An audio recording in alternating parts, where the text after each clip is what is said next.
এই মানসিক আঘাতগুলো, এই যে আমি আগেও বলছিলাম যে রিসেন্টলি আমরা এই সমাজ মাধ্যমে দেখছিলাম যে খুব হাসি খুশির ব্লগ দিচ্ছে, এদিকে এত ঘুমের ওষুধ খেয়েছে।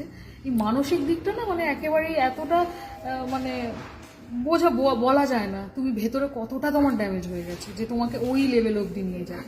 এবার মানে আমাদের বা আমার মেয়ের ওপরে যেটা হলো আজ, মানে এর আগেও অনেক মানসিক যন্ত্রণার মধ্যে দিয়ে আমরা গেছি, সেটা তো আঘাত তো করেইছে। মানে অনেক রকম ট্রমা আছে, মানে আমার মেয়ের প্যালপিটেশন হয়, ডাক্তার দেখাতে হয়েছে, এইসব থেকেই হয়েছে।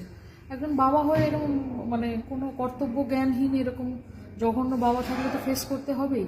এটা দুঃখ যে আমরা বাবা মা যেমন পছন্দ করে নিয়ে আসি না, মানে এগুলো তো আমাদের চুজ করে আনি না যে আমার এটা বাবা হবে, এটা মা হবে। এটা দুঃখের আমার যে আমরা এরকম একটা লোকের সঙ্গে থাকি যে সবচেয়ে কাছের লোকেদের সবচেয়ে যন্ত্রণা দেয়। আর এই বিয়েটা তো ইলিগালও। হ্যাঁ, একদম ইলিগাল।